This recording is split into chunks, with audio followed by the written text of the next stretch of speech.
الحمدللہ رب العالمین والعاقبۃ للمتقین والصلاة والسلام علی سید المرسلین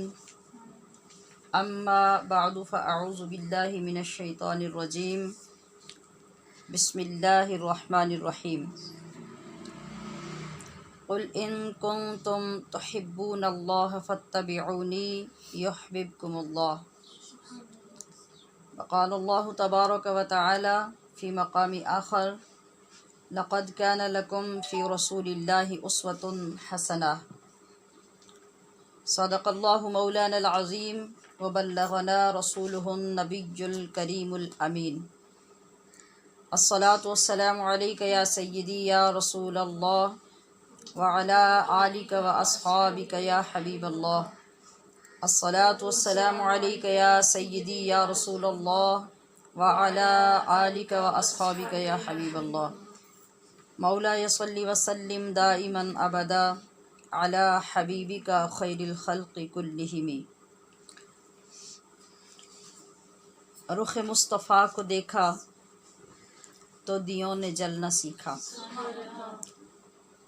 رخ مصطفیٰ کو دیکھا تو دیوں نے جلنا سیکھا، یہ کرم ہے مصطفیٰ کا شب غم نے ڈھلنا سیکھا۔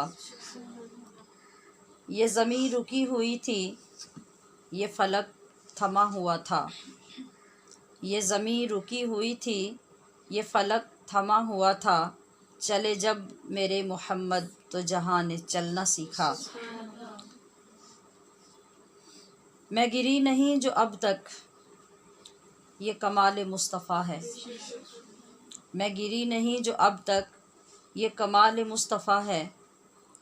میری ذات نے نبی سے ہے سنبھل کے چلنا سیکھا۔ میں تلاش میں تھی رب کی کہ کہاں ڈھونڈتی میں اس کو، میں تلاش میں تھی رب کی کہاں ڈھونڈتی میں اس کو، لیا نام جب نبی کا تو خدا سے ملنا سیکھا۔ بڑی خوش نصیب ہوں میں، میری خوش نصیبی دیکھو، بڑی خوش نصیب ہوں میں، میری خوش نصیبی دیکھو، شہ انبیاء کے ٹکڑوں پہ ہے میں نے پلنا سیکھا۔ میری ذات نے نبی سے ہے سنبھل کے چلنا سیکھا، رخ مصطفیٰ کو دیکھا تو دیوں نے جلنا سیکھا۔ الحمدللہ سامعات محتشم، اللہ رب العزت کی ہر روز برسنے والی رحمتوں میں سفر کرتے ہوئے آج ہم 16ویں نشست تک آ پہنچے، اور آج ہم نے اس نشست میں اپنے محبوب آقا احمد مجتبی محبوب خدا سرور انبیاء محمد الرسول اللہ صلی اللہ تعالی علیہ وسلم کی سنت مبارکہ سے محبت، اس کی اہمیت کو جاننے کے لیے آج کے موضوع کا انتخاب کیا کہ نقش قدم نبی کے ہیں جنت کے راستے، نقش قدم نبی کے ہیں جنت کے راستے۔ آج اس موضوع پہ ہم گفتگو کریں گے۔ ہم نے توبہ میں، استغفار میں، خشیت میں، خوف میں کئی دن گزارے، آج ذرا روح کو تازگی کا سامان پیش کرتے ہیں۔ اللہ رب العزت نے اپنے پاک کلام میں ارشاد فرمایا، قل ان کنتم تحبون اللہ فاتبعونی یحببکم اللہ۔ سورہ آل عمران کی آیت نمبر 31 کا کچھ حصہ جو میں نے پیش کیا، ترجمہ یوں ہے کہ اے حبیب آپ فرما دیجئے، اے لوگو اگر تم اللہ سے محبت رکھتے ہو یا محبت کا دعویٰ کرتے ہو تو میری اتباع کرو۔ یحببکم اللہ اللہ تمہیں اپنا دوست یعنی اپنا محبوب بنا لے گا۔ دوسری طرف سورہ احزاب کی آیت نمبر 21 میں ارشاد ہوا لقد کان لکم فی رسول اللہ اسوۃ حسنہ، تحقیق بے شک تمہارے لیے اللہ کے رسول صلی اللہ علیہ وسلم کی حیات مبارکہ میں بہترین نمونہ ہے۔ پہلی آیت کریمہ میں ارشاد ہو رہا ہے کہ تم اگر اللہ سے محبت کا دعویٰ رکھتے ہو تو میری اتباع کرو۔ اس میں چند شان نزول ہیں اس آیت کریمہ کے، جس میں ایک یہ ہے کہ آپ نبی اکرم صلی اللہ تعالی علیہ وسلم ایک دن قبیلہ قریش کے قریب سے گزرے تو وہ لوگ اپنے بتوں کے ساتھ لگے ہوئے تھے اور ان کی خاطر تواضع اور ان کے آگے پیچھے اور ان کو بنانے سنوارنے میں مصروف تھے۔ آپ صلی اللہ تعالی علیہ وسلم نے جب ان کو مخاطب کیا، پوچھا، تو انہوں نے جواب دیا کہ ہم ان بتوں سے اس لیے محبت کرتے ہیں کہ یہ بت اللہ سے ہماری محبت کا سبب بنتے ہیں، ان کے ذریعے سے ہم اللہ کی محبت حاصل کرتے ہیں۔ تو اللہ کریم نے اپنے محبوب پر یہ آیت کریمہ نازل فرمائی کہ اے حبیب آپ انہیں فرمائیے کہ اگر یہ اپنے دعوے میں سچے ہیں تو پھر آپ انہیں میرا پیغام پہنچائیے کہ پھر میرے غلام بن جاؤ۔ اگر تم اپنے اس دعوے میں سچے ہو تو یہ دعویٰ اس وقت تک سچا نہیں ہو سکتا جب تک تم میری غلامی میں نہیں آتے، میرے پیچھے نہیں چلتے، مجھے اپنا لیڈر نہیں مان لیتے، اس وقت تک تمہارا یہ دعویٰ جھوٹا ہے، اور تم ساری زندگی یہی کہتے رہو گے کہ ہم اللہ سے محبت کرتے ہیں، مگر میرے پیچھے چلنے کا فائدہ یہ ہوگا، میری اتباع کرنے کا فائدہ یہ ہوگا، میری غلامی میں آنے کا فائدہ یہ ہوگا کہ پھر تمہیں اس دعوے کی ضرورت نہیں ہوگی۔ یحببکم اللہ، جس کے لیے آج تم دعوے کر رہے ہو، پھر وہ اعلانات کروائے گا، پھر وہ دنیا کو بتائے گا کہ میں نے تمہیں محبوب بنا لیا، اس لیے کہ میں اس رب کا محبوب ہوں، تو جو میرے غلام ہوں گے وہ بھی رب کے محبوب ہی ہوں گے۔ یہاں جو لفظ اتباع ذکر کیا گیا اس کو سمجھنا ضروری ہے۔ قرآن پاک میں جا بجا لفظ اطاعت ذکر کیا گیا، جیسے اطیعوا اللہ و اطیعوا الرسول۔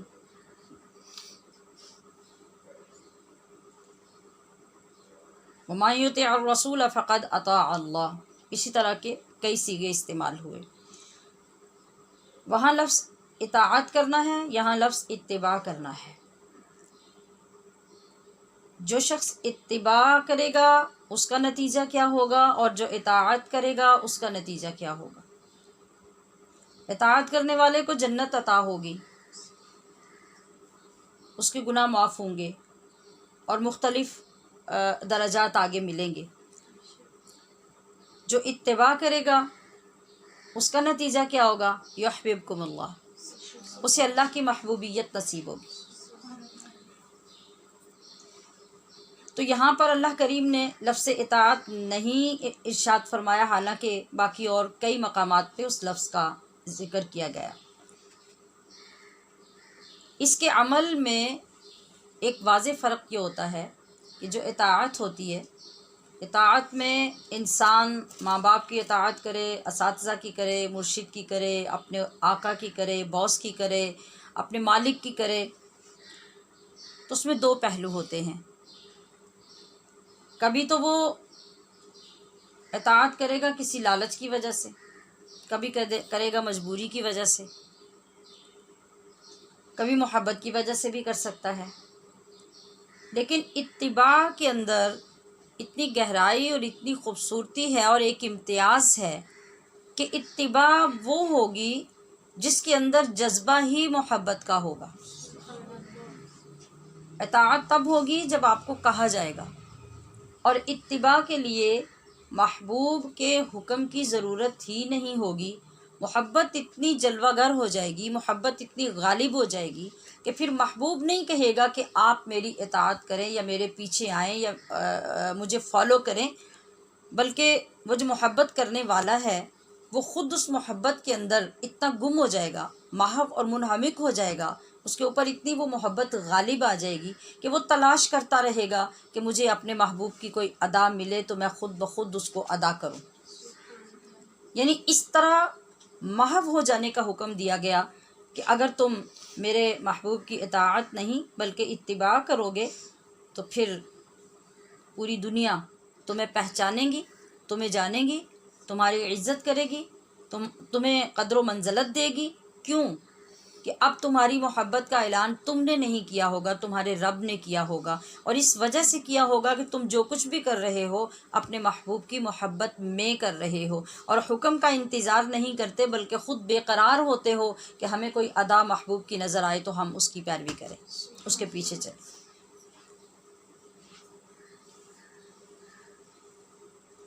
تو یہ کیا ہے؟ یہ آپ صلی اللہ تعالی علیہ وسلم کی اداؤں کو ادا کرنے کا نام اتباع ہے،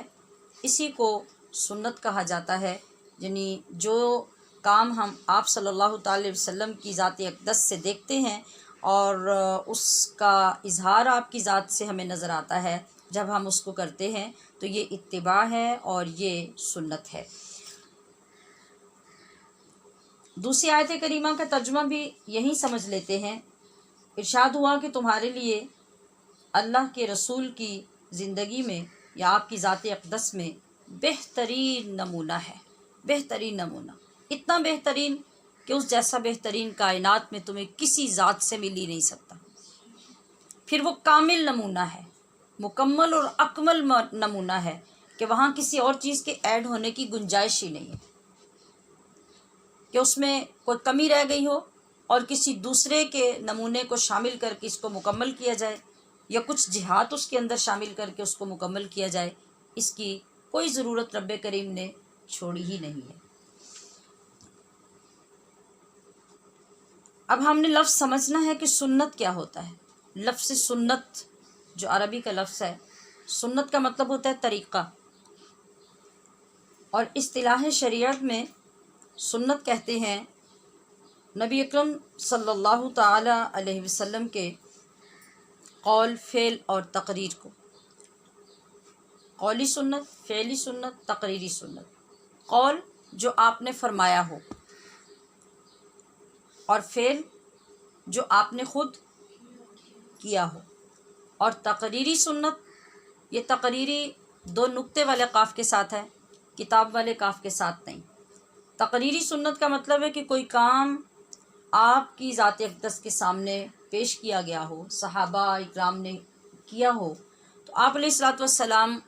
اس کو ملاحظہ فرما کر خاموش رہے ہوں، جس کا مطلب ہے کہ آپ نے اس کو ناپسند نہیں فرمایا۔ تو یہ ان تینوں صورتوں میں جو بھی صورت ہمارے سامنے آئے گی وہ آقا صلی اللہ تعالی علیہ وسلم کی سنت ہوگی۔ اور سنت یعنی طریقہ، انداز، کسی کا لائف سٹائل۔ ہم کیوں فالو کریں گے، کیوں اس کو اپنی ذات پہ اپلائی کریں گے، اس کو کر کے کیوں خوش ہوں گے، کیوں ہمیں اچھا لگے گا؟ اس وقت جب وہ ذات بہت اعلیٰ ہو، بہت نائس، بہت اچھی، بہت خوبصورت اور بہت نایاب ہو، پھر اس سے آپ کو محبت ہو جائے، آپ یہ چاہیں گے کہ میری ذات کے اندر میرے محبوب کی ذات کا رنگ نظر آئے، میرا لائف سٹائل ویسا ہی ہو جائے جیسا میرے محبوب کا ہے،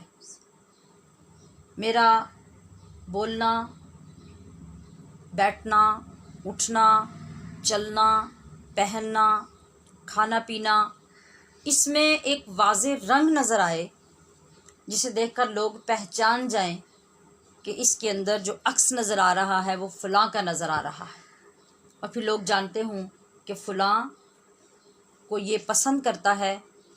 محبوب رکھتا ہے، لہٰذا اس کے رنگ میں ڈھلتا جا رہا ہے۔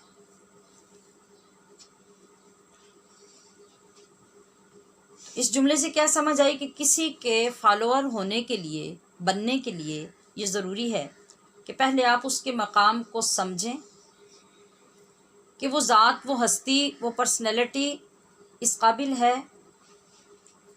کہ آپ اس کو فالو کر سکیں اور اس کے طور طریقے اپنا کر خوشی کا اظہار کریں، اپنے آپ میں فخر محسوس کریں. کیا وہ ذات ایسی ہی ہے؟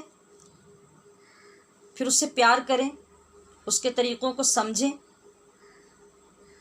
یاد رکھیے کہ کسی بھی ہستی کا فالوور اس وقت تک بندہ نہیں بن سکتا جب تک اس سے بہت پیار نہیں ہوتا. اور بہت پیار کے لیے ہی قرآن کریم نے لفظ اتباع استعمال کیا کہ یہ جو اتباع ہوگی یہ پیار کی اطاعت ہوگی. اس کے اندر جبر نہیں ہوگا، لالچ نہیں ہوگا، مجبوری نہیں ہوگی. بس پیار اتنا ہوگا کہ آپ اس کام کو کیے بغیر رہ نہیں سکیں گے. جب تک کر نہیں لیں گے آپ کو قرار نہیں آئے گا. تو ہمیں رب ذوالجلال نے جس ذات کا رول ماڈل عطا کیا ہے، اسوہ حسنہ عطا کیا ہے، اس کا کامل ترین مظہر کائنات میں اگر کوئی ہے تو وہ صحابہ اکرام رضوان اللہ تعالی علیہم اجمعین کی ذات ہے.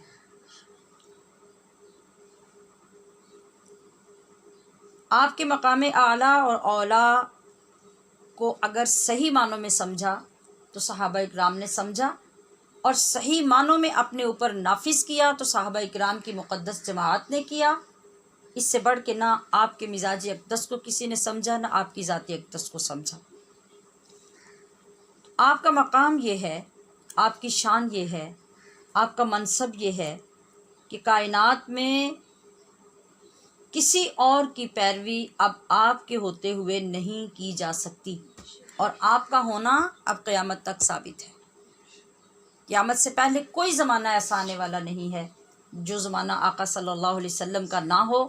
آمینہ کے لال کا نہ ہو، عبداللہ کے نور نظر کا نہ ہو، اور کسی اور کی لوگ پیروی کرنے لگ جائیں. یہ اب کبھی نہیں ہو سکتا. حضرت عمر فاروق رضی اللہ تعالی عنہ مسجد نبوی میں بیٹھے ہیں. حضور نور مجسم صلی اللہ تعالی علیہ وسلم اپنے حجرہ مقدس سے تشریف لاتے ہیں، مسجد میں داخل ہوتے ہیں. حضرت عمر کے ہاتھ میں توریت کا نسخہ ہے، آپ اس کی تلاوت کر رہے ہیں. آپ صلی اللہ تعالی علیہ وسلم نے جب یہ سنا کہ عمر توریت کی تلاوت کر رہے ہیں، آپ کا چہرہ مبارک سرخ ہو گیا، آپ کو ناگوار گزرا، اور آپ نے فرمایا کہ اے عمر،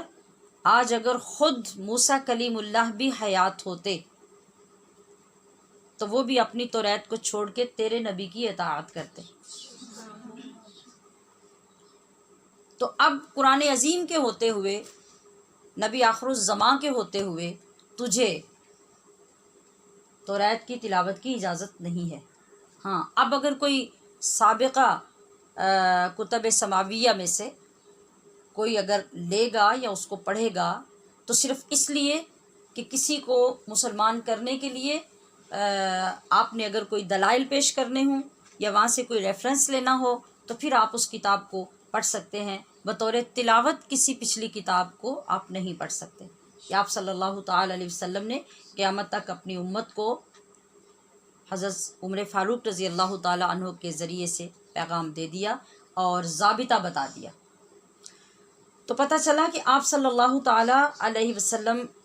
کی ذات کے علاوہ اب کائنات میں کوئی ایسی کامل ذات نہیں ہے جس کا اسوہ حسنہ یا جس کی اتباع اب کرنے کا اللہ پاک حکم دے گا. ہمارے لیے یہ موضوع اتنا حسین ہے، اتنا جمیل ہے اور اتنا جامع ہے کہ اگر ہم تھوڑا تھوڑا وقت بھی ہر روز اس کو سمجھنے کی کوشش کریں اور ایک ایک بات اور ایک ایک جملہ جو نور میں ڈھلا ہوا ہے، جو اللہ کریم نے اپنے محبوب کے لیے فرمایا، ہم اس کو سمجھ کر اس سے محبت شروع کر دیں اور اس کا جائزہ لیں اپنی ذات کے ساتھ،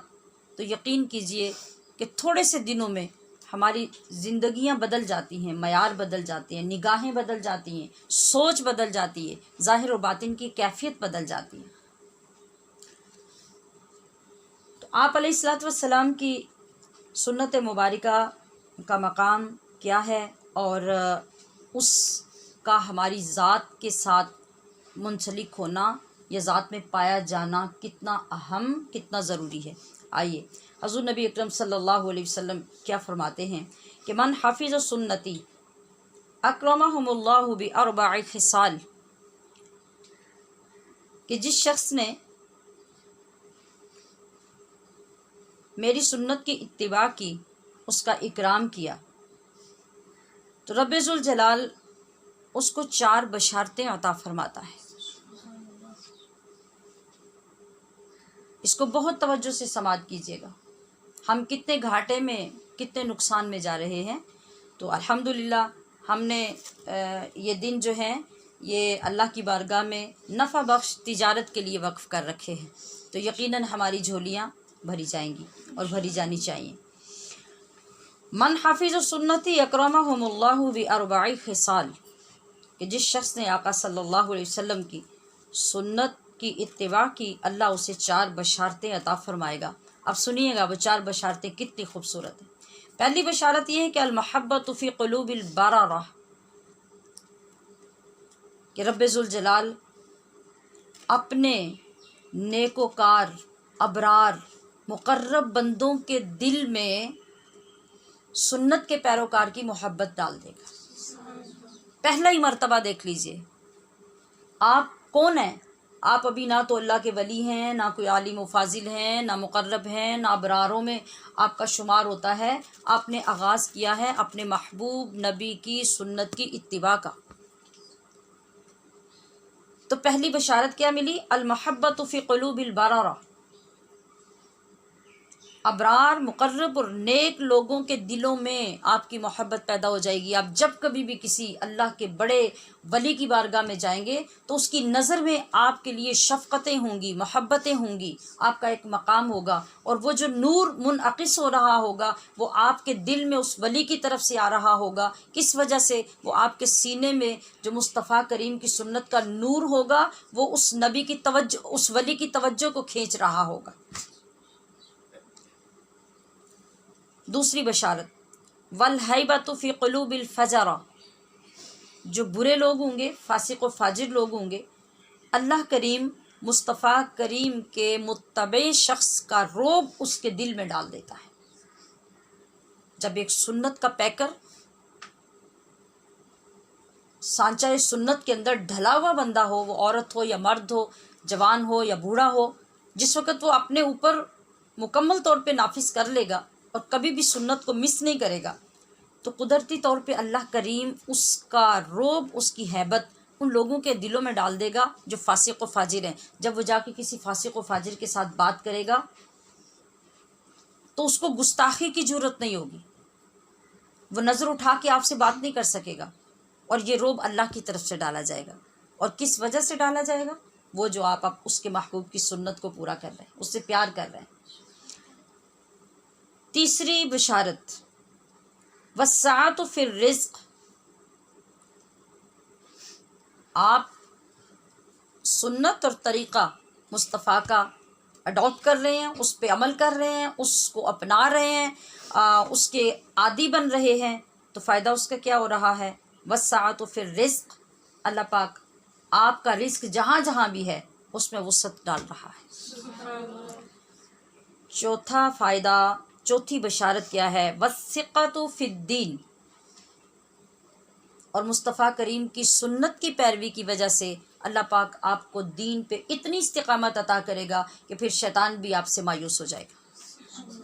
وہ پھر آپ کو بہکا کے واپس برے راستے کی طرف نہیں لا سکے گا۔ آج ہم 4 دن نماز پڑھ کے پھر کیوں بہک جاتے ہیں؟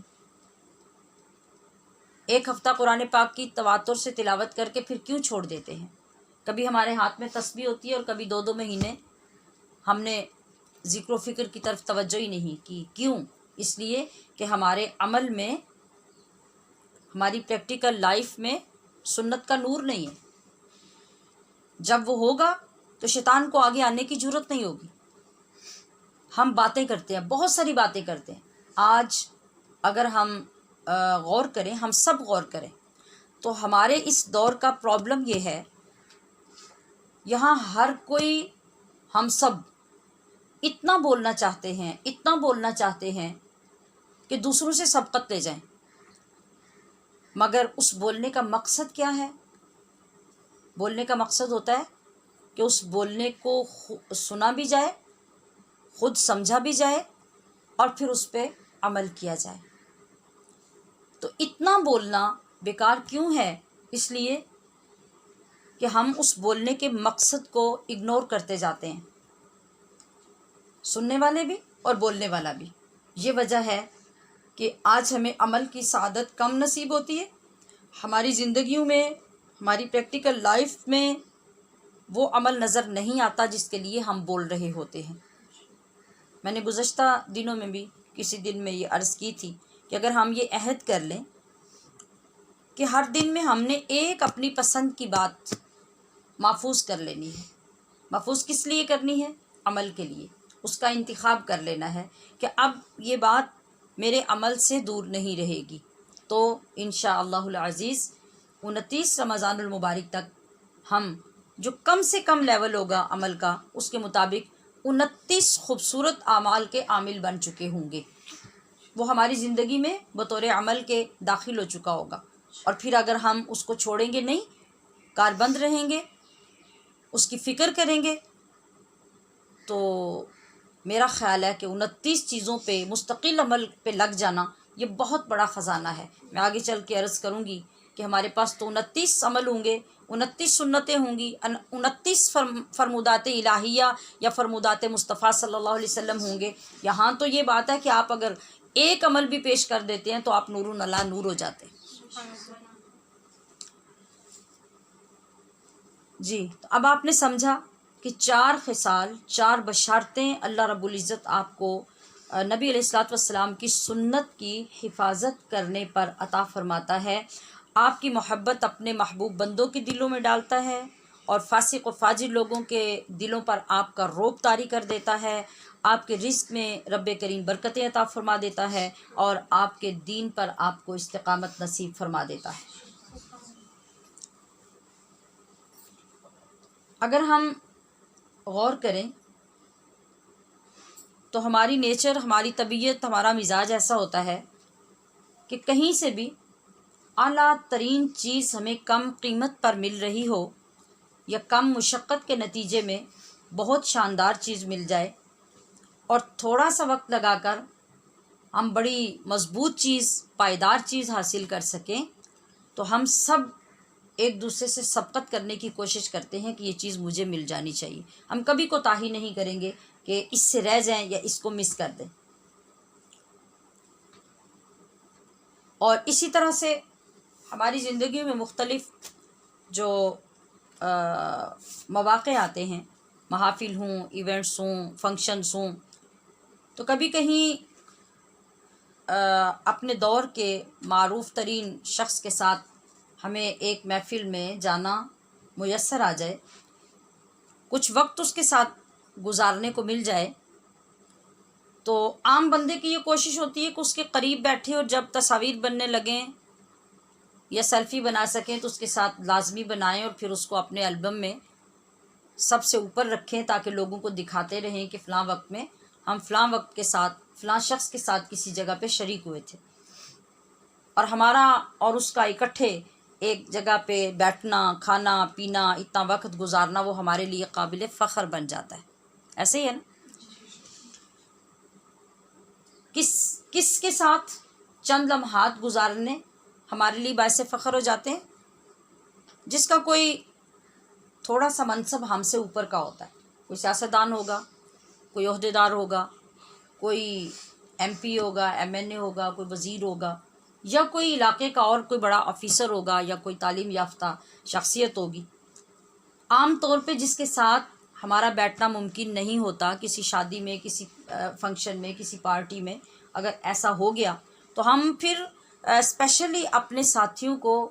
کافی عرصہ بعد میں بتاتے رہتے ہیں کہ ہمارا اتنا وقت فلاں شخصیت کے ساتھ گزرا، اور ہمارے لیے وہ بڑے فخر کی بات ہے، آنر ہے ہمارا۔ آج ایک ایسی خوبصورت بات نا پڑھ لیں، سن لیں، جہاں ایک ایسی ہستی کا ساتھ نصیب ہو جائے جس پہ کائنات کے بڑی بڑی ہستیاں بھی اتنا رش کریں کہ اگر اس ہستی کے قدموں کی خاک کا ذرہ بھی نصیب ہو جائے تو وہ سمجھیں کہ ہم شہنشاہ ہیں۔ جو سر پہ رکھنے کو مل جائے نال پاک حضور، تو پھر کہیں گے کہ ہاں تاجدار ہم بھی ہیں۔ تو حضرت انس رضی اللہ تعالی عنہ ارشاد فرماتے ہیں کہ نبی اکرم صلی اللہ تعالی علیہ وسلم سے میں نے یہ سنا، آپ نے فرمایا کہ من احب سنتی، جس شخص نے میری سنت سے محبت کی، فقد احبنی، تو وہ ایسا ہے جیسے اس نے مجھ سے محبت کی۔ ومن احبنی، اور جس شخص کو میری محبت نصیب ہوگی، کان معی فی الجنہ، توجہ سے سنیں تاکہ آپ کو سمجھ آئے کہ سبحان اللہ کہنا ہے یا نہیں کہنا۔ معی فی الجنہ، کہ وہ جنت میں میرے ساتھ ہوگا۔ اب یہ ساتھ جو کسی پروگرام میں کسی کے ساتھ آپ کو ملا تھا وہ ختم ہو گیا، اور زیادہ سے زیادہ کوئی تصویر یا سیلفی آپ کے پاس رہ گئی، مگر آپ صلی اللہ تعالی علیہ وسلم نے ارشاد فرمایا کہ جنت میں وہ میرے ساتھ ہوگا۔ تو جنت کی زندگی کو تو فنا نہیں ہے، وہاں تو دوام ہے، اس نے ختم نہیں ہونا۔ وہاں جب جانا نصیب ہو جائے گا پھر وہاں سے نکالے گا کوئی نہیں، کوئی زمانہ، کوئی وقت، کوئی صدیاں، کوئی سال، کچھ نہیں ہوگا، پھر وہاں رہنا ہی رہنا ہے۔ اور آقا صلی اللہ تعالی علیہ وسلم کے ساتھ جنت میں وہ خوش نصیب پہنچے گا اور اس کو وہ دائمی ساتھ نصیب ہوگا جو آقا علیہ الصلوۃ والسلام کی سنت سے محبت شروع کرے گا۔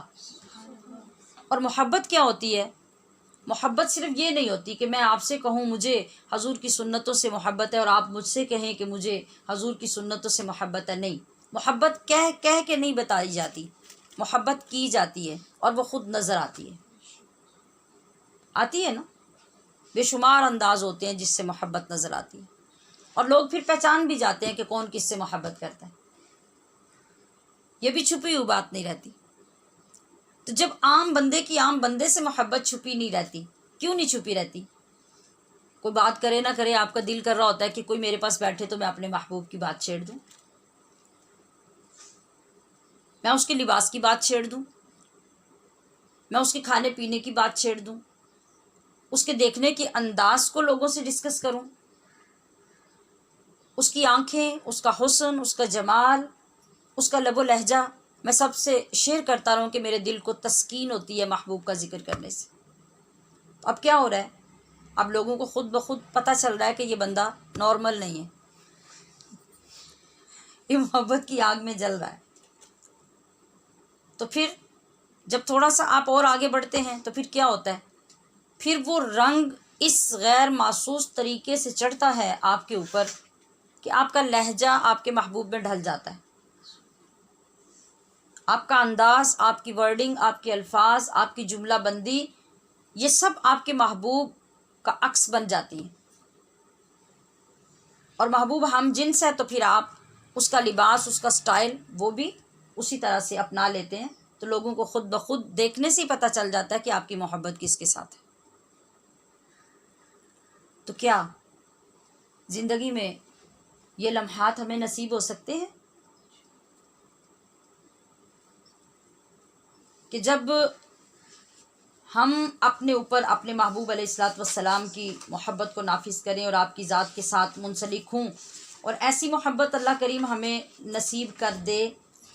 کہ پھر ہمیں لوگوں کو یہ نہیں بتانا پڑے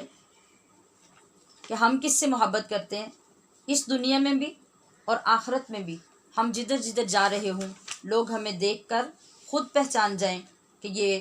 آقا صلی اللہ تعالی علیہ وسلم کا غلام ہے، اس کا رنگ نظر آ رہا ہے۔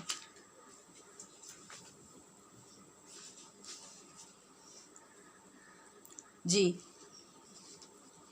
تو آپ علیہ السلام نے کیا فرمایا کہ ایسے لوگوں کو جنت میں میرا ساتھ نصیب ہوگا۔ پہلا مرحلہ کیا؟ میری سنت سے محبت کرو، اس کا فیض یہ ہوگا کہ تمہیں مجھ سے محبت ہو جائے گی، اور پھر میری محبت کا فیض تمہیں کیا ملے گا کہ تمہیں جنت میں میرا ساتھ نصیب ہو جائے گا۔ ہم جب کبھی اللہ تبارک و تعالی کرم فرماتا ہے تو جب کبھی حرمین شریفین میں جاتے ہیں، مدینہ شریف جانا ہوتا ہے، مکہ شریف جانا ہوتا ہے، تو بہت سارے لوگ جب جاتے ہیں تو واپس آ کے یہ سنا جاتا ہے کہ اسٹوڈنٹس جو ساتھ ہوتے ہیں یا بچیاں جو ساتھ اور ہوتی ہیں یا خواتین ساتھ ہوتی ہیں، تو جتنا عرصہ ہمارا گزرتا ہے مدینہ شریف ایک ہوٹل میں اور مکہ شریف ایک ہوٹل میں، حالانکہ یہ ہوتا ہے کہ کوئی کسی پورشن میں ہوتا ہے، کوئی کسی میں ہوتا ہے، کوئی الگ روم میں ہوتا ہے، کوئی روم میں ساتھ ہوتا ہے، کوئی تھوڑے فاصلے پہ روم میں ہوتا ہے، کوئی ساتھ والے روم میں ہوتا ہے، لیکن ہر کوئی فخر سے ایک دوسرے کو کیا بتا رہا ہوتا ہے کہ ہم سارے اتنے دن اکٹھے رہے ایک ہوٹل میں۔ تو تھوڑی سی محبت جب اپنے سے تھوڑے سے بڑے عہدے والے کے ساتھ آپ کو ہو جاتی ہے دنیا میں، تو آپ ہمیشہ اس بات پہ فخر کرتے ہیں، جب بیٹھتے ہیں اس وقت کو اپنے لیے کتنا قیمتی تصور کرتے ہیں، کتنے فخر سے بات کرتے ہیں۔ تو کبھی تصور میں بیٹھ کے سوچیں کہ یہ ہم جو کرنے جا رہے ہیں، آپ صلی اللہ علیہ وسلم کی سنتوں پر عمل کرنے کا ارادہ کر رہے ہیں، تو کبھی بیٹھ کے سوچا کریں کہ اس سے ملے گا کیا، ہمارا سفر کدھر کو شروع ہونے لگا ہے۔ تصور میں دیکھیں کہ ایک وقت آنے والا ہے جب کیا ہوگا، اللہ اکبر، آقا صلی اللہ تعالی علیہ وسلم، آپ کے اہل بیت، آپ کے ازواج مطہرات، آپ کی بنات اور تمام صحابہ اکرام جو قرب خاص میں رہنے والے تھے، جب وہ جنت میں اکٹھے ہوں گے، اور کاش کہ اس وقت وہ لمحات آ جائیں گے کہ جب زندگی میں ہم نے آپ کی سنت مقدسہ سے پیار کیا ہوگا، آقا علیہ الصلوۃ والسلام کا بلاوا آ جائے گا کہ آپ کی ازواج پاک سیدہ فاطمہ الزہرا وہ کسی کنیز کو بلا رہی ہیں، ان کی کنیزوں میں کبھی ہمارا نام بھی پکارا جائے گا۔ تو سوچئے کہ وہ کتنے اعزاز کی بات ہوگی، اور یہ سوچ کر جب ہم آپ صلی اللہ تعالی وسلم کی سنتوں پر عمل کا سفر شروع کریں گے تو ذرا اندازہ کیجئے کہ اس کا انجام، اس کا اختتام کہاں ہوگا، اور اس وقت پھر ہمارے مقدر اور شرف اور بلندی کا اندازہ کون کر سکے گا۔ لیکن وہ سفر آج شروع کرنا ہوگا، وہ جنت میں جا کے شروع نہیں ہوگا، سفر یہاں سے شروع ہوگا تو منزل وہاں جا کے ملے گی۔ پھر آپ علیہ الصلوۃ والسلام نے ارشاد فرمایا کہ پھر ایک وقت وہ آئے گا میری امت پر اس زمانے میں کہ جب میری امت کے لیے میری سنت پر عمل کرنا مشکل ہو جائے گا، اس لیے کہ لوگ تو بھلا دیں گے میری سنتوں کو، دور ہو جائیں گے، وہ غیروں کے طریقے پہ چل کے اپنے نئے نئے انداز اختیار کر لیں گے۔ تو ایسے میں کوئی میرا فرما بردار، کوئی میرا پیار کرنے والا، محبت کرنے والا امتی اٹھے گا، اور من تمسک بسنتی، پھر وہ میری سنت کو تھام لے گا، وہ اس کو رواج دے گا، وہ لوگوں کے اندر نئے سرے سے متعارف کروائے گا۔ کب؟ عند فساد امتی، جب میری امت میری سنت کو بھلا چکی ہوگی، اور ایسے موقع پہ سنت پہ چلنا ایسے ہو جائے گا جیسے ہتھیلی پہ انگارہ رکھنا۔ مگر میرا وہ امتی یہ مت بھولے کہ فلاح اجر مئات شہید، ایسے وقت میں جب وہ میری سنت کو رواج دے گا، لوگوں کے اندر متعارف کروائے گا، خود عمل کرے گا، لوگوں کو ترغیب دے گا، تو پھر اس کے لیے 100 شہیدوں کے برابر ثواب ہوگا۔ یہ آپ نے اپنے نصاب میں، اسباق میں یہ پڑھ رکھا ہے کہ شہادت ایک حقیقی شہادت ہوتی ہے، ایک حکمی شہادت ہوتی ہے۔ تو حقیقی شہادت تو وہی ہوتی ہے جب انسان میدان جنگ میں جاتا ہے اور وہ اللہ کی راہ میں اپنی جان قربان کرتا ہے، اور اس کے علاوہ کئی صورتیں شہادت حکمی کی ہیں اور یہاں پر جو شہید کا ثواب ملتا ہے وہ بھی حکمی شہادت کے زمرے میں آتا ہے۔ تو جن لوگوں نے آقا صلی اللہ تعالی علیہ وسلم کی سنت کو کبھی بھی نہیں چھوڑا اور کبھی محبت کو کم نہیں ہونے دیا، ان کا حال تو یہ ہوتا تھا کہ وہ ہر وقت جس طرح ہم مال، دولت، پیسہ اور دولت کو تلاش کرتے رہتے ہیں، ہماری نظر ہر طرف گھومتی رہتی ہے، اس طرح آقا علیہ الصلوۃ والسلام کے غلاموں کا حال ہوتا ہے کہ وہ زندگی میں ہر وقت تلاش کرتے رہتے ہیں کہ کس جگہ پہ ہمیں حضور صلی اللہ علیہ وسلم کی سنت کو پورا کرنے کا موقع ملے گا۔ اہل محبت کا عالم یہ ہوتا ہے کہ امام ابو حنیفہ رحمۃ اللہ تعالی علیہ کی بارگاہ میں خربوزہ پیش کیا گیا، چھری پیش کی گئی، آپ نے چھری پکڑی، خربوزہ لیا اور اس کو دیکھا اور چھری اور خربوزہ دونوں واپس کر دی۔ عرض کیا گیا حضرت آپ نے ایسا کیوں کیا؟ تو فرمانے لگے کہ مجھے پتہ ہی نہیں میرے محبوب نے خربوزہ کیسے کاٹا، کھایا کہ نہیں کھایا، تو پھر میں ایسی چیز نہیں کھا سکتا جس میں میرے محبوب کی سنت شامل نہیں ہے۔ یہاں سنت کی بات ہے، جو ایسی چیز ہے جس کے اندر کوئی شک و شبہ نہیں ہے، مگر محبت اور عشق جو سنت مبارکہ سے ہے، اس کا تقاضا یہ ہے کہ وہ چیز میں کیوں کھاؤں جس کے بارے میں مجھے پتہ ہی نہیں کہ میرے محبوب نے اس کو کھایا نہیں کھایا، کس انداز سے کھایا، اور کوئی سنت ثابت نہیں ہو رہی، تو آپ نے اس کو چھوڑ دیا۔ آپ علیہ الصلوۃ والسلام کی سنت مبارکہ دیکھیے،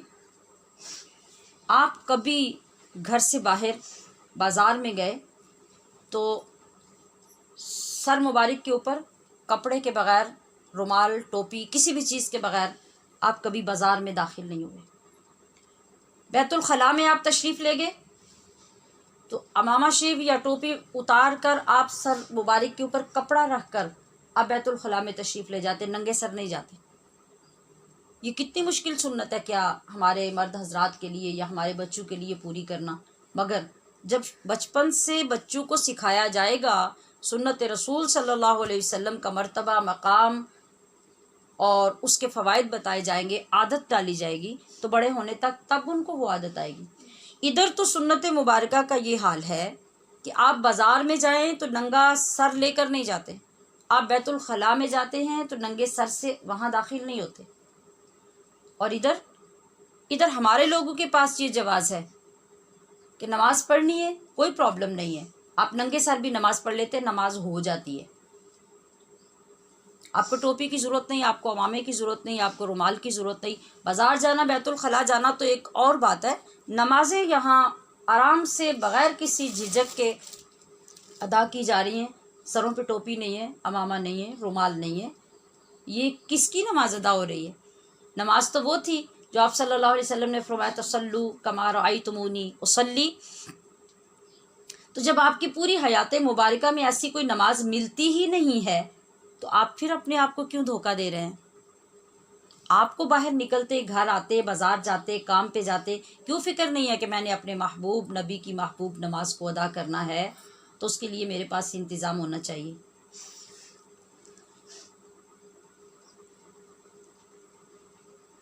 میں نے یہ عرض کیا تھا کہ اگر انسان چند سنتیں بھی اختیار کر لیتا ہے، ان کی عادت ہی ڈال لیتا ہے، تو اس کے لیے اس قدر نور ہے، اس قدر کیف ہے اور اس قدر فوائد ہیں، فضیلتیں ہیں کہ جن کا آپ اندازہ نہیں کر سکتے۔ تو جو شخص سراپائے سنت بن جائے گا پھر اس کا مقام بارگاہ مصطفیٰ صلی اللہ علیہ وسلم میں کیا ہوگا اور بارگاہ خدا میں کیا ہوگا۔ ایک بزرگ کے پاس ان کے ایک شاگرد حاضر ہوتے تو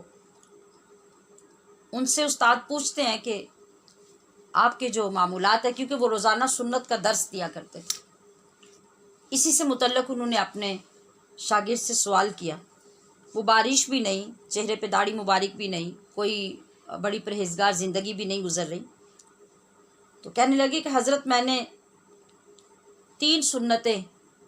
اپنائی ہیں، مجھے بزرگوں نے اس کی تاکید کی کہ اگر تم زیادہ نہیں کر سکتے تو ان 3 سنتوں سے آغاز کرو اور ان کے ہمیشہ پابند ہو جاؤ۔ تو پوچھنے لگے کہ وہ 3 سنتیں کیا ہیں؟ عرض کرنے لگا کہ ایک یہ کہ جب گھر جاؤ تو ہر چھوٹے بڑے کو حتیٰ کہ اپنی بیوی کو بھی بچوں کو بھی سلام کرو۔ تو میں نے بزرگوں کے فرمانے پر اس عادت کو اپنا لیا۔ اب میں جب بھی گھر میں داخل ہوتا ہوں تو چھوٹے سے چھوٹے بچے سے لے کے بڑوں تک ہر ایک کو سلام کرتا ہوں۔ دوسری سنت میرے بزرگوں نے مجھے یہ سکھائی کہ جب بھی کہیں گھر میں، گھر سے باہر اونچی جگہ پہ قدم رکھو، کسی سیڑھی پہ چڑھو، گھر کے باہر عموماً سٹیپس بنے ہوتے ہیں، وہاں بھی قدم رکھنے لگو، چھت کے اوپر چڑھنے والی سیڑھی پہ قدم رکھنے لگو، اگر بیت الخلاء سے باہر سیڑھی بنی ہے وہاں رکھنے لگو، کسی جگہ پہ بھی جو آپ کا قدم پہلے سے اوپر کی طرف جاتا ہے تو وہاں التزام رکھو کہ دایاں قدم پہلے رکھو۔ تو میں نے اس سنت کو اپنا لیا۔ اب میں کبھی بھی کسی اونچی جگہ پہ پیر رکھتے ہوئے یہ نہیں بھولتا کہ میں نے یہاں پہ الٹا پیر رکھنا ہے، ہمیشہ میں سیدھا پیر رکھ کے اس سنت کو پورا کر کے ہمیشہ قدم اوپر اٹھاتا ہوں۔ تیسری سنت مجھے یہ بتائی گئی کہ ہر اچھے کام کو دائیں طرف سے شروع کرو۔ مطلب آپ نے سر میں کنگھی کرنی ہے تو دائیں طرف سے پہلے کرو، تیل لگانا شروع کرنا ہے تو دائیں طرف سے کرو، آپ نے جوتا پہننا ہے تو دائیں طرف سے پہنو، آپ نے قمیض پہننی ہے، لباس پہننا ہے، آپ دائیں طرف سے پہنیں اور ساتھ بسم اللہ کہہ لیں۔ تو بس میں کہنے لگا کہ حضرت میں بس ان 3 سنتوں پر ابھی تک عمل کرنے میں پابند ہوا ہوں، لیکن ان 3 سنتوں کا نور اس قدر ہے کہ میں نے دیکھا کہ میرے گھر میں بے اتفاقی تھی، ہمارے گھر میں لڑائی ختم نہیں ہوتی تھی، رزق پورا نہیں ہوتا تھا، سکون کبھی نہیں آتا تھا، اور واللہ جب سے میں نے ان 3 سنتوں کو پورا کرنا اور ان پہ عمل کرنا لازم کیا ہے تب سے لے کے میرے گھر میں سکون ہو گیا ہے، میرے گھر سے لڑائی ختم ہو گئی ہے، مشکلات حل ہونے لگ گئی ہیں، میرے رزق میں اضافہ ہونے لگ گیا ہے۔ یہ صرف 3 سنتیں ہیں، اور الحمدللہ آپ سب وہ لوگ ہیں جن کو ہر وقت ان سنتوں کے بارے میں ترغیب دی جاتی ہے، آپ کو نوٹ بھی کیا جاتا ہے، مگر یہاں سے جانے کے بعد یا اپنی ذمہ داری پہ جب تک آپ نے اس اتباع والی محبت کو پیدا کر کے ان پہ عمل کرنے کی عادت نہیں ڈالنی، اس وقت تک آپ کو یہ بشارتیں اور یہ ثواب نہیں ملے گا۔ ابھی تو آپ کی تربیت ہے، اور تربیت میں آپ کو دیکھا جاتا ہے، چیک رکھا جاتا ہے، آپ غلط کر رہے ہیں تو ٹوکا جاتا ہے، آپ کو عادت ڈالنے کی کوشش کی جاتی ہے، مگر یہ جو فوائد، جو بشارتیں، جو نورانیتیں ہیں، یہ سب آپ کو اس وقت ملے گی جب آپ خود اپنی پابندی اور محبت مصطفیٰ سے کرنے لگیں گے۔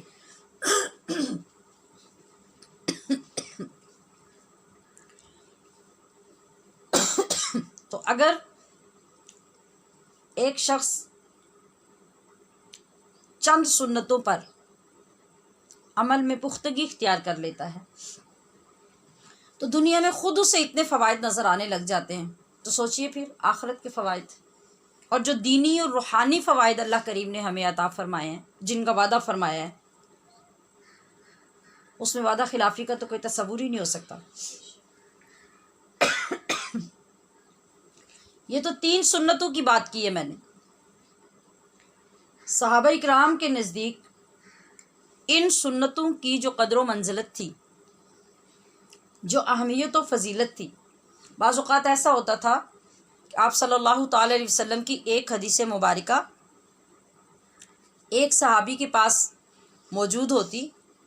اسے جب یہ پتہ چلتا کہ یہ حدیث جو میرے پاس ہے یہ فلاں صحابی نے بھی حضور صلی اللہ علیہ وسلم سے روایت کی ہے، تو وہ صرف اس حدیث کی سند حاصل کرنے کے لیے، یعنی اس حدیث کی اسناد کو زیادہ کرنے کے لیے کہ یہ میری سند کے ساتھ ہے اور فلاں کی سند کے ساتھ بھی ہے، اسے جتنا بھی سفر کر کے جانا پڑتا، وہ سفر کر کے اس صحابی کے دروازے پہ پہنچتا کہ مجھے پتہ چلا ہے کہ یہ حدیث جو میرے پاس ہے یہ آپ کے پاس بھی ہے، تو میں آپ سے بھی روایت کرنے کے لیے حاضر ہوا۔ وہ کیسے لوگ تھے، کتنا عشق تھا، کتنی محبت تھی، کس طرح اپنے نبی کو وہ پہچانتے تھے۔ اور آج سنتوں کے مجموعے ہمارے ہاتھوں میں رہتے ہیں، کتابیں ہمارے پاس رہتی ہیں، مگر ہم سے توفیق چھین لی گئی ہے، ہمارے پاس توفیق نہیں ہے کہ ہم اس پہ عمل کریں، اور یہی سب سے زیادہ فکر مند ہونے والی بات ہے۔ اگر ہم اس کو سمجھیں تو ہم بہت جلد اپنے آپ کو سدھارنے کے لیے قدم اٹھا سکتے ہیں کہ یہ ہماری بہت بڑی محرومی ہے اور یہ بہت بڑا نقصان ہے جو ہم خود اپنے ہاتھوں کر رہے ہیں۔ دیکھیے، جب کوئی شخص مسجد میں جاتا ہے نا نماز پڑھنے کے لیے، تو وہ کیا کرتا ہے؟ وہ ایک امام کے پیچھے کھڑا ہوتا ہے۔ امام مقتدا ہوتا ہے اور نمازی مقتدی ہوتا ہے۔ جو شخص مصلی امامت پہ کھڑا ہے، پیچھے نماز پڑھنے والا جیسے ہی اس کے خلاف کرے گا تو ساری نماز اس کی فاسد ہو جائے گی۔ مطلب رکوع میں رکوع کرنے کا پابند ہے، قیام میں قیام کرنے کا پابند ہے، سجدے میں سجدے کا پابند ہے، اور کتنا پابند ہے؟ اتنا پابند ہے کہ وہ امام کے سر اٹھانے سے پہلے سر نہیں اٹھا سکتا، اس کے جھکنے سے پہلے جھک نہیں سکتا، اس کے سلام پھیرنے سے پہلے سلام نہیں پھیر سکتا۔ اتنا پابند ہونا پڑے گا ایک وقت کی نماز ادا کرنے کے لیے، اس لیے کہ جو آگے کھڑا ہے وہ آپ کا امام ہے، اور وہ آپ کی مسجد کا امام ہے، وہ آپ کی نماز کا امام ہے، وہ آپ کی عبادت کا امام ہے۔ اور آپ جانتے ہیں کہ جس امام کی بات ہم کر رہے ہیں وہ امام الانبیاء ہے، وہ سارے نبیوں کا امام ہے، وہ ساری کائنات کا امام ہے۔ تو اللہ کریم نے اسی لیے فرمایا لقد کان لکم فی رسول اللہ اسوۃ حسنہ۔ اب یہ جو امام آیا ہے، اس امام کا وہ جو اعلیٰ نمونہ، وہ جو رول ماڈل آپ کو عطا کیا ہے، وہ گویا کہ وہ ایک سانچہ ہے، اللہ نے وہ آپ کو عطا کر دیا ہے۔ اب کیا ہونا ہے؟ اب آپ نے اپنے آپ کو اس سانچے میں فٹ کرنا ہے۔ وہ جو 5 وقت کی 5 بار نماز پڑھنے کے لیے آتے ہیں، وہ اتنا وقت اس کے پابند ہے اپنے امام کے، مگر آپ کے لیے رب ذوالجلال نے نماز محبت لازم قرار دی ہے، اور نماز محبت تب تک ہے جب تک آپ زندہ ہیں، جب تک آپ کا ہر عمل ہوگا وہ اس امام کے پیچھے ہوگا اور اس کے سانچے میں مکمل ڈھلا ہوا فٹ ہوگا، تو آپ کی نماز محبت قبول ہو جائے گی۔ اور اگر فٹ نہیں ہوگا تو جس طرح مقتدی کی نماز خراب ہو جائے گی، آپ کی نماز محبت بھی خراب ہو جائے گی۔ حضرت امام مالک رحمۃ اللہ علیہ کا فرمان ہے، ان سنت مثل سفینۃ نوح علیہ السلام، کہ لوگوں یاد رکھو کہ جو سنت مصطفیٰ ہے یہ حضرت نوح علیہ السلام کی کشتی کی مانند ہے۔ من رکبہا نجا، جو اس میں سوار ہو گیا وہ نجات پا گیا۔ جس طرح وہ لوگ بچ سکے تھے جو آپ کی کشتی میں سوار ہوئے تھے، باقی سب طوفان نوح کی نظر ہو گئے تھے اور کوئی بچ نہیں سکا تھا، سب غرق ہو گئے۔ تو آپ فرما رہے ہیں کہ اگر تم یہ چاہتے ہو کہ تمہاری زندگی بچ جائے، تمہارا ایمان بچ جائے، تمہاری آخرت بچ جائے، تمہارے لیے جنت جو ہے وہ اللہ تبارک و تعالیٰ اس میں جانا فائنل کر دے، تو یہ اسی صورت میں ہوگا جب تم اس کشتی میں، کس کشتی میں؟ مصطفیٰ کریم کی سنت کی کشتی میں سوار ہو جاؤ، تو پھر تم بچ سکتے ہو، پھر تم کنارے لگ جاؤ گے۔ اور ایک بات، ہمارے ہاں آج کے دور کا جو فتنہ ہے وہ یہ ہے، جس طرح سے مختلف لوگوں سے مختلف جگہوں پہ آپ سنتے بھی ہیں، شیئر بھی کرتے ہیں، سوال بھی کرتے ہیں کہ فلاں سنت غیر موقدہ ہے، فلاں سنت موقدہ ہے، فلاں وقت میں اس کو چھوڑ دیں، فلاں وقت میں اس کے بغیر نماز ہو سکتی ہے۔ تو ہم ان باتوں سے کیا ظاہر کرتے ہیں کہ گویا ہمارے نزدیک جو اہمیت ہے وہ فرض کی ہے۔ پچھلے دنوں میں کچھ لوگ بار بار اس کے بارے میں سوال کر رہے تھے، جو نیٹ پہ دیکھ رہے تھے، جو سب سے بڑا فتنہ ہے کہ مختلف پوسٹس آ رہی ہیں جس میں لکھا ہوا ہے کہ نماز کے لیے فرض پڑھ لینا کافی ہے، سنتیں ضروری نہیں، اور اصل نماز فرض ہی ہے۔ ٹھیک ہے، تو فرض کو پڑھنا اور سنت کو چھوڑنا یہ کس چیز کی دعوت ہے؟ یہ اپنی تباہی کی دعوت ہے۔ شاہ عبد العزیز رحمۃ اللہ علیہ فتح القدیر میں لکھتے ہیں کہ من تہاون بالسنت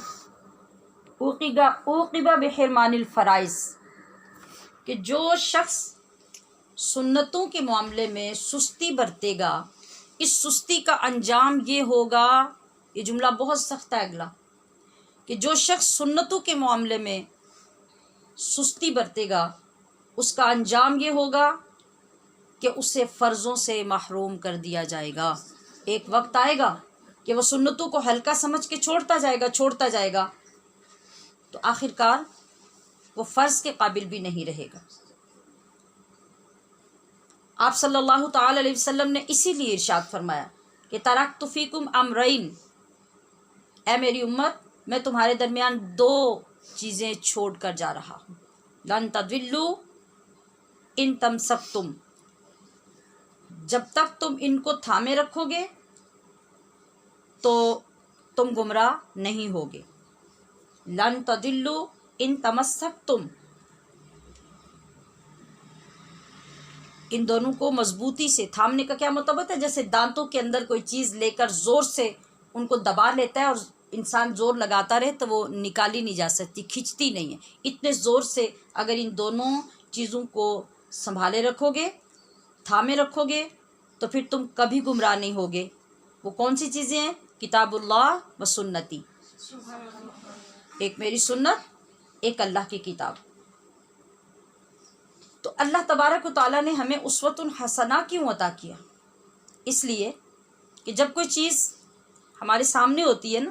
بنی ہوئی پہلے سے، اور ہم اس کو دیکھ کر آرڈر کرتے ہیں کہ ایسی چیز ہمیں بنا دیں، تو بنانے والے کے لیے بھی آسانی ہوتی ہے اور ہمیں اس کو پرکھنے میں بھی آسانی ہو جاتی ہے۔ ہم اپنا دیا ہوا ماڈل چیک کرتے ہیں اور بنی ہوئی چیز کو چیک کرتے ہیں کہ کیا دونوں سیم ہے، کوئی فرق ہے، کہیں غلطی ہے، کوئی کمی کی گئی ہے، کوئی فالٹ ہے اس کے اندر، تو ہم فوری طور پہ اس کو چیک کر لیتے ہیں۔ اور اگر کسی چیز کے بارے میں صرف تھیوری دی جائے تو اس کو دیکھ کے ہم اچھی طرح سے اندازہ نہیں کر سکتے اور نہ ہی بنانے والے کو مورد الزام ٹھہرا سکتے ہیں۔ تو اللہ تبارک و تعالیٰ نے ذرا دیکھیے، غور کیجیے کتنا بڑا احسان کیا ہمارے اوپر، اور اس کے احسانات کا تو کوئی شمار ہی نہیں ہے۔ وہ تو خود فرماتا ہے نا قرآن کریم، وَإِن تَعُدُّوا نِعْمَتَ اللَّهِ لَا تُحْصُوهَا، اس کے باوجود وہ کسی چیز کا احسان جتاتا نہیں ہے، مگر جب اپنے محبوب علیہ الصلوۃ والسلام کا ذکر کرتا ہے تو پھر فرماتا ہے کہ لَقَدْ مَنَّ اللَّهُ عَلَى الْمُؤْمِنِينَ إِذْ بَعَثَ فِيهِمْ رَسُولًا، کہ یہ ایسا احسان، ایسا کرم، ایسا احسان عظیم کیا کہ اس محبوب کو ہمارے اندر بھیجا اور پھر ہر کام کرنے کا اپنے حبیب کو پابند فرمایا۔ کس لیے؟ اپنے بندوں کی محبت کے لیے، اپنے غلاموں پر اپنے نبی کا احسان کرنے کے لیے کہ وہ اسوہ حسنہ بنایا۔ آپ صلی اللہ تعالی علیہ وسلم ہر چیز کرتے رہے، ہر کام سر انجام دیتے رہے، وہ رول ماڈل بنتا رہا۔ اب وہ ہمارے لیے سٹرکچر بن گیا، سانچہ بن گیا، اس کے اندر اپنے عمل کو فٹ کرنا ہمارے لیے آسان ہو گیا۔ اب ہمارے لیے کوئی ابہام باقی نہیں چھوڑا اللہ کریم نے، اتنا بڑا احسان فرمایا۔ وہ لکھ کے بھی تو دے سکتا تھا، جیسے قرآن کریم میں لکھی ہوئی چیزیں ہیں، بس انہی پر اکتفا ہو سکتا تھا کہ سارا لکھ دیا ہے، اس کو کرتے رہو، تو پھر ہمارا معیار کیا ہوتا؟ یہ کتنا بڑا احسان کیا اللہ کریم نے کہ ہمارے لیے وہ ساری چیزیں ادھر لکھی اور ادھر محبوب کریم صلی اللہ تعالی علیہ وسلم کو بھیجا اور آپ کو حکم دیا کہ وہ سارے کام سر انجام دیں، اور آپ کے ان تمام کیے ہوئے کاموں کو ہمارے لیے اسوہ حسنہ بنا دیا۔ اب یہ ڈیزائن ہمارے پاس آ گیا، یہ ماڈل ہمارے پاس آ گیا، یہ سانچہ ہمارے پاس آ گیا۔ اب اللہ کریم کو مطلوب کیا ہے؟ مطلوب یہ ہے کہ تمہاری عادتیں، تمہارے افعال، تمہارے اعمال، تمہارے اقوال، یہ سب کے سب جب اس کے اندر فٹ ہو جائیں گے، میرے محبوب کے افعال میں تمہارے افعال، میرے محبوب کے اعمال میں تمہارے اعمال، میرے محبوب کے اقوال میں تمہارے اقوال، میرے محبوب کی رفتار میں، گفتار میں تمہاری رفتار و گفتار، یہ جب ساری فٹ ہو جائیں گی تو اے میرے بندو، مجھے مطلوب ہی یہ ہے، گویا جو میں نے ماڈل تمہیں دیا تھا، اسوہ حسنہ دیا تھا، تم نے ویسا ماڈل دکھا کے اسوہ حسنہ بنا کے مجھے دے دیا اور میں نے اس کو قبول کر لیا۔ اگر اس کے مطابق وہ تمہاری طرف سے نہیں بنے گا تو پھر وہی ہوگا۔ مثال کے طور پہ آپ ایک خوبصورت کپڑا دیتے ہیں، ٹیلر کو سلائی کرنے کے لیے، فراک دے دیا، شرٹ دے دی، عبایا دے دیا، اور آپ کہتے ہیں کہ بالکل مجھے ایسا ہی چاہیے، اور اگر ٹیلر ویسا نہیں بنا سکتا، کہیں غلطی کر دیتا ہے، ڈیزائن چینج کر دیتا ہے، اس سے ویسے نہیں بنتا، تو کیا کرتے ہیں آپ؟ اس کو پوری قیمت جو طے ہوئی تھی وہ دینے کے لیے تیار نہیں ہوں گے، آپ ڈانٹ ڈپٹ بھی کریں گے، اس کو بہت ساری باتیں بھی سنائیں گے، اور وہ قیمت بھی دینے کے لیے تیار نہیں ہوں گے۔ تو اللہ کریم نے جو ماڈل کامل، اکمل، مکمل، اسوہ حسنہ، شاندار، خوبصورت ترین ماڈل جو ہمیں عطا کیا، کہا کہ لوگوں دیکھ لو، میں نے تیار کر کے تمہیں دے دیا، اب اپنے اپنے اعمال اس کے اندر سیٹ کرتے جاؤ، فٹ کرتے جاؤ، جب بالکل اس کے مطابق تمہارے اعمال، تمہاری سنتیں، جو تمہارے کام ہوں گے میرے نبی کی سنتوں کے مطابق ہوتی جائیں گی، تو جو میں نے قیمت تمہارے ساتھ طے کر رکھی ہے اس میں کوئی کمی نہیں کروں گا، اور وہ قیمت کیا ہوگی؟ کان معی فی الجنہ، جو اپنے محبوب کی زبان سے میں نے کہلوایا کہ پھر تمہیں اپنے محبوب کا ساتھ جنت میں عطا کروں گا، لیکن شرط کیا ہے؟ شرط یہی ہے۔ اب جو لوگ اس دنیا میں دیکھے جاتے ہیں، پچھلی امتوں میں دیکھے جاتے ہیں، جنہوں نے صرف کبھی دھوکے کے لیے، فراڈ کے لیے، مذاق کے لیے، نبی کی محبت کے بغیر بھی اگر کسی نے آپ صلی اللہ تعالیٰ علیہ وسلم کا رنگ اختیار کرنے کی کوشش کی، یا کسی اور نبی کی نقل کرنے کی کوشش کی، تو اللہ رب العزت نے ان کو بھی کبھی مایوس نہیں کیا۔ تو سوچئے، جو نبیوں کے سردار ہیں اور جن کی تقلید، جن کی سنت اپنانے کا ہمیں حکم دیا جا رہا ہے، تو جب ہم کریں گے تو یقیناً کچھ محبت ہوگی، کچھ خشیت ہوگی، کچھ ڈر ہوگا، کچھ اللہ کے حکم کی پاسداری ہوگی، کچھ شریعت کا پاس ہوگا، ہم پھر بھی اچھے طریقے سے کرنے کی کوشش کریں گے۔ تو ایسے میں کیا اللہ رب العزت ہمارے لیے کچھ بھی نہیں رکھے گا؟ ہمارے گناہ پھر معاف نہیں کیے جائیں گے؟ سنت تو ایک ایسی اعلیٰ ترین چیز ہے کہ اس کے اندر آپ کے بہت سے گناہ رب کریم چھپا دے گا۔ دنیا میں کسی جگہ پہ آپ کی نقل کرنا پسندیدہ عمل نہیں ہے، ایک بارگاہ، ایک جگہ ایسی ہے جہاں نقل کے لیے ساری زندگی آپ کو فورس کیا جاتا ہے کہ نقل کرو، نقل کرو، نقل کرو۔ کہاں؟ کسی بورڈ میں نہیں، کسی امتحان میں نہیں، کسی امتحانی سینٹر میں نہیں، مصطفیٰ کے قدموں میں اور مصطفیٰ کی نقل کرو۔ تو اس نقل سے تمہارے درجات بلند ہوتے ہیں، اس نقل سے جنت تمہارے لیے لازم قرار دی جاتی ہے۔ اور وہ رب تو اتنا کریم ہے، اپنے نبیوں کی لاج اس طرح رکھتا ہے، ان کے نام کی پاسداری اس طرح رکھتا ہے، ان کے گیٹ اپ کو اس طرح پسند فرماتا ہے کہ جب حضرت موسیٰ علیہ السلام کا دور ہے اور فرعون اپنے جادوگروں کو بلا کر مقابلہ کرواتا ہے، میں نے ابھی یہاں واقعہ تو نہیں سنانا، بس اتنا بتانا ہے کہ جب وہ سارا طے ہو گیا، سین تیار ہو گیا، تو جس طرح آج بھی ایک طریقہ کار ہوتا ہے کہ جب آپ کسی چیز کو پرفارم کرنے لگتے ہیں اور خاص طور پہ ایک پلان کیا جاتا ہے، تو اس کے لیے ایک یونیفارم تیار کیا جاتا ہے دوسروں سے ممتاز کرنے کے لیے، کسی خاص شعبے کا، تاکہ پتہ چلے کہ یہ پرفارم کرنے والے لوگ ہیں۔ آپ جس طرح محافل میں بھی کرتے ہیں، مختلف جو آپ کے گروپس بنتے ہیں، نعت خوانی والے ہیں، انہوں نے ایک اپنا یونیفارم بنا لیا، تقاریر کرنے والوں نے کوئی اور پروگرام ہے تو انہوں نے، انتظامیہ نے، تو اسی طریقے سے وہاں پر بھی فرعون کے ہاں یہی طریقہ ہوتا تھا کہ جب کوئی ایسا خاص پروگرام ہوتا تو پرفارم کرنے والوں کے لیے یونیفارم تیار ہوتا، جادوگروں کے لیے اعلیٰ قسم کے یونیفارم تیار کیے گئے، اور جب وہ تیار ہوئے تو چونکہ وہی یونیفارم حضرت موسیٰ علیہ السلام کو دیا جانا تھا اور دیا گیا، آپ نے انکار کر دیا، آپ نے کہا کہ میں یہ یونیفارم نہیں لوں گا۔ اللہ کے نبی تھے، اللہ کے کلیم تھے، اور وہ کیوں جادوگروں کے اور فرعون کا دیا ہوا لباس پہنتے؟ پرابلم ہو گیا، یعنی صبح مقابلہ ہے اور رات کو یہ صورت پیش آ گئی، تو فوری طور پر جو پلان کیا گیا کہ ٹھیک ہے، اگر موسیٰ علیہ السلام یہ ہمارا یونیفارم ایکسیپٹ نہیں کرتے تو پھر جو موسیٰ علیہ السلام پہنیں گے نا، سارے جادوگر بھی وہ پہن لیں۔ تو راتوں رات، مطلب کم سے کم وقت میں ان جادوگروں کا بھی وہ جو جبہ اور توب نما حضرت موسیٰ علیہ السلام لباس زیب تن فرماتے تھے، اس طرح کا لباس تمام جادوگروں کو پہنا دیا گیا۔ اور ادھر کیا ہوا، میں کئی بار اس سے پہلے بیان کر چکی کہ جب مقابلہ ہوا اور جب کوئی اپنے فن میں ماسٹر ہوتا ہے، ماہر ہوتا ہے، تو وہ ہر اونچ نیچ کو اور باریکیوں کو جانتا ہوتا ہے کہ اس سے اوپر بھی کچھ ہو سکتا ہے کہ نہیں۔ تو جادوگر چونکہ انتہائی ماہر جادوگر تھے، انہیں معلوم تھا کہ جتنے کرتب اور جتنی مہارت ہمارے پاس ہے، اس سے اوپر اب جادو کا کوئی شعبہ نہیں ہے۔ تو جیسے ہی ادھر حضرت موسیٰ علیہ السلام نے اپنا عصا ڈالا اور جو منظر وہاں پہ بنا، اور اس عصا نے ان کے سارے سانپ جو کچھ بھی تھا وہ سب کھا لیا، اور پھر جب آپ نے دست مبارک بڑھایا تو وہی آپ کا عصا تھا، وہی ڈنڈا تھا۔ تو یہ چیز جانتے تھے جادوگر کہ یہ کسی زمینی علم کا نتیجہ نہیں ہے۔ تو جب انہیں پتہ چل گیا تو فوراً کیا ہوا، آ کے قدموں پہ گرے اور ایمان قبول کر لیا، کہا کہ ہم ہارون اور موسیٰ کے رب پہ ایمان لاتے ہیں۔ جب موسیٰ علیہ السلام وہاں سے دوبارہ اگلی ملاقات کے لیے رب العزت کی بارگاہ میں کوہ طور پہ گئے تو عرض کی، یا اللہ تو نے تو مجھے فرمایا تھا کہ جاؤ، فرعون نے اور اس کے حامیوں نے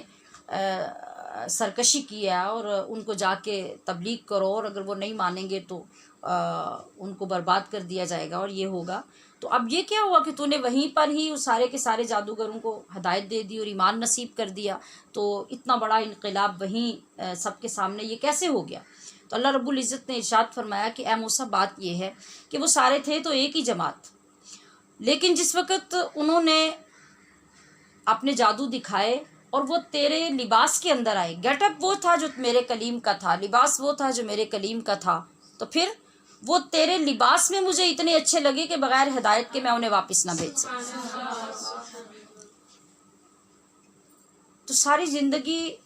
کفر کرنے والے، شرک کرنے والے صرف ایک مرتبہ اللہ کے نبی کا لباس سے بے تن کر کے آ جائیں، جس جسم کے اندر، زبان کے اندر سچائی بھی نہیں، طلب بھی نہیں، تڑپ بھی نہیں، تو رب اتنا کچھ کر دے صرف اس وجہ سے کہ لباس میرے کلیم جیسا ہے۔ تو جب حبیب جیسی سنتیں ہمارا اوڑھنا بچھونا بن جائیں گی، ہمارا بولنا اور بلانا بن جائے گا، ہمارا کھانا پینا بن جائے گا، تو سوچئے پھر اس نورانیت کا عالم کیا ہوگا؟ ہم اس کا اندازہ کر سکتے ہیں؟ نہیں کر سکتے۔ اور جو آپ صلی اللہ تعالی علیہ وسلم کے غلام تھے، ان کے اندر جو کانفیڈنس تھا، جو فخر تھا، وہ کس قدر تھا؟ آج اس کا نام و نشان ہمارے اندر نہیں ہے۔ ہم لوگوں سے مرعوب ہیں، ہم غیروں سے مرعوب ہیں، ہم کمپلیکس کا شکار ہیں، ہم دوسروں کے سامنے اپنے نبی کی سنت کو اپنا کر فخر محسوس نہیں کرتے، بلکہ ہمارے اندر ایک احساسی کمتری پیدا ہو جاتی ہے۔ یہی کمزور ترین ایمان کی علامت ہے۔ آج ہمارے لیے فخر کیا ہے؟ ہمارے لیے فخر وہ ہے جو حضرت حذیفہ بن یمان نے جب فارس میں جا کے پیش کیا، وہاں دربار میں جب پہنچے سفیر بن کر، اور بادشاہ نے جب دعوت کی تو آپ کے باقی ساتھی صحابہ اکرام اور وہاں کے وزراء، امراء اور سب وہاں دربار میں جب کھانے کے لیے بیٹھے ہیں، تو حضرت حذیفہ بن یمان کے ہاتھ سے نوالا گر گیا۔ اب جو ارد گرد لوگ تھے وہ دیکھ رہے تھے، تو حضرت حذیفہ بن یمان نے فوراً وہ نوالا اٹھایا، اس کو صاف کیا اور کھا لیا۔ اب سارے لوگ پریشان ہو گئے کہ یہ دربار ہے، شاہی دربار ہے، تو حضرت حذیفہ بن یمان نے کیا کیا؟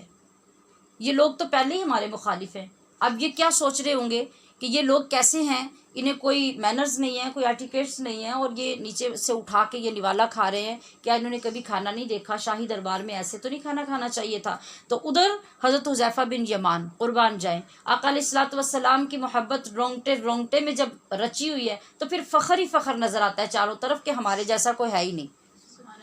تو آپ سب کی نظریں بھانپ گئے، تو وہاں پر بھی اس کو نظر انداز نہیں کیا بات کو، بلکہ کھلا میسیج دیا وہاں بیٹھ کے۔ آپ جب بھانپ کے سب کی نظروں کو اور جو کہنا چاہ رہے تھے، تو آپ گویا ہوئے۔ آپ نے فرمایا کہ اترک سنت حبیبی، تو مجھے اس لیے دیکھ رہے ہو کہ میں اپنے حبیب کی سنت کو چھوڑ دوں، اور وہ بھی کن کے لیے؟ لہؤلاء الحمقاء، ان بے وقوفوں کی وجہ سے میں اپنے محبوب کی سنت کو چھوڑ دوں؟ یہ کبھی نہیں ہو سکتا، یہ میرے محبوب کی سنت ہے، اور یہ سنت ہے۔ آپ صلی اللہ تعالی علیہ وسلم ایک مرتبہ تشریف لائے حضرت عائشہ صدیقہ رضی اللہ تعالی عنہا کے حجرہ مبارک میں، تو آپ نے دیکھا کہ زمین پر روٹی کا چھوٹا ایسا ایک ٹکڑا گرا ہے۔ آپ خود جھکے اور آپ نے اپنے دست مقدس سے وہ روٹی کا ٹکڑا اٹھایا، اس کو جھاڑا اور تناول فرما لیا، اور فرمایا کہ عائشہ، جب یہ چیز گھروں سے رخصت ہوتی ہے تو پھر پلٹ کر نہیں آتی۔ آج آج ہمارے دماغ کیسے خراب ہیں. اگر رزق ہمارے بچے کوئی ہاتھ سے کوئی چیز گر جائے، نوالا گر جائے اور اٹھا کے کھانے لگیں تو ہم اس کو اتنے برے طریقے سے ڈانٹ دیتے ہیں اور ہمیں اتنی شرمندگی ہوتی ہے کہ لوگ یہ کہیں گے کہ ان کے بچے کو اتنا نہیں پتا کہ زمین سے اٹھا کے کھا رہا ہے، اور ادھر کائنات کا والی سوکھی ہوئی روٹی کا ٹکڑا زمین سے اٹھا کے جھاڑ کے کھا رہے ہیں. اور آپ کے جو غلام ہیں اور آپ کے جو صحابی ہیں وہ بھرے دربار میں کیا سبق دے رہے ہیں، کیا سکھا رہے ہیں کہ لوگوں اگر عزت چاہیے، شان چاہیے، مرتبہ چاہیے، عروج چاہیے، فخر چاہیے تو پھر وہ طریقہ مصطفیٰ صلی اللہ علیہ وسلم کا ہے. اس کے سوا تمہاری کامیابی کہیں نہیں ہے. آج ہم ان تمام چیزوں کو جو بھلا بیٹھے ہیں، ہمیں فوک پکڑنا بھی نہ آتا ہو نا ٹھیک طریقے سے، اس سے کھانا بھی نہ آتا ہو، تو کسی مجلس میں ایسے جا کے بیٹھ جائیں تو جان بوجھ کے ہم وہ کر کے لوگوں کو دکھاتے ہیں کہ ہم بھی تمہارے ساتھ کے بیوقوف ہیں. حالانکہ ہمارا ترہ امتیاز یہ ہے کہ ہم ان کو بتائیں. میں نے کسی کتاب میں پڑھا کہ کچھ عرصہ پہلے افغانستان کے ایک وزیر پاکستان میں آئے اور وہاں پہ ایک دعوت ضیافت ہو رہی تھی. دسترخوان پہ جب بیٹھے تو وہ الحمدللہ کوئی بندہ سنت کے مطابق چلنے والا وہ وزیر تھا اور سنت کا پیروکار تھا. اور جب لوگ سارے وہ چمچ فوکس یہ سب کچھ لے کے کھانا کھا رہے تھے تو اس نے اپنے ہاتھوں سے انگلیوں سے کھانا کھانا شروع کیا. تو لوگ جو ہیں وہ معنی خیز انداز میں ایک دوسرے کو دیکھنے لگے. تو وہی حضرت حذیفہ بن یمان والا سین ہوا. تو اس نے کہا کہ ہاں تم مجھے اس لیے دیکھ کے ہنس رہے ہو کہ میں چمچ سے کھانا نہیں کھا رہا، حالانکہ مجھے تمہیں دیکھ کے ہنسنا چاہیے. کیوں؟ اس لیے کہ میں جن انگلیوں سے کھانا کھا رہا ہوں نا وہ صرف میرے منہ میں جاتی ہیں، اور جن چمچوں سے تم کھاتے ہو وہ تو لاکھوں لوگوں کے منہ سے جا کے پھر واپس تمہارے پاس آتی ہیں. تو ہنسنا تو مجھے چاہیے تمہارے اوپر. تو جب انسان کے اندر شعور آ جاتا ہے نا، محبت غالب ہوتی ہے اور اس کے اندر کانفیڈنس آتا ہے اور وہ سمجھتا ہے کہ میں جو کر رہا ہوں وہ بہت اعلیٰ کام ہے، تو وہ پھر دوسروں سے مرعوب نہیں ہوتا اور اتنے چھوٹے چھوٹے کاموں کے لیے اور چھوٹی چھوٹی باتوں کے لیے اور معمولی لوگوں کو خوش کرنے کے لیے وہ کائنات کے والی کی سنت کو نظر انداز نہیں کرتا. تو یہ کام جوتا پہننا، لباس پہننا، دائیں ہاتھ سے پانی پینا، 3 سانس لے کے پانی پینا، بسم اللہ شریف کے ساتھ پانی پینا، پھر سیڑھی کے اوپر اسٹیپ کے اوپر پیر رکھتے ہوئے سیدھا پیر رکھنا، اترتے ہوئے الٹا پیر پہلے رکھنا، سبحان اللہ کہنا، چڑھتے ہوئے اللہ اکبر کہنا. تو یہ کیسی سنتیں ہیں؟ یہ تو ہم 4 دیواری کے اندر آرام سے پوری کر سکتے ہیں. تو آج ارادہ ہو نہ جائے، آج ارادہ ہو جائے کہ جس طرح ہم نے الحمدللہ پہلے اتنی نعمتیں حاصل کی ہیں تو آج کی اس محفل میں یہ ارادہ بھی ہو جائے. اور انشاءاللہ العزیز اگر آپ کو اتنی سنتوں کی توفیق مل گئی تو آپ دیکھیے گا کہ آگے خود بخود کس طرح سے اللہ کریم راستہ کھولے گا، اور ایک وقت آئے گا کہ آپ تلاش کریں گے کہ دن میں اور کوئی کام ایسا ہے جو میں اپنے محبوب کی سنت کے مطابق کروں. اور طریقہ بھی یہی ہے کہ وہی سمجھا جائے گا شیدائے جمال مصطفیٰ، وہی سمجھا جائے گا شیدائے جمال مصطفیٰ جس کا قال و حال ہے قال و حال مصطفیٰ. تو اس بات کو آج سے یاد کر لیجئے کہ نقش قدم نبی کے ہیں جنت کے راستے، اللہ سے ملاتے ہیں سنت کے راستے. وما توفیقی الا باللہ العلی العظیم.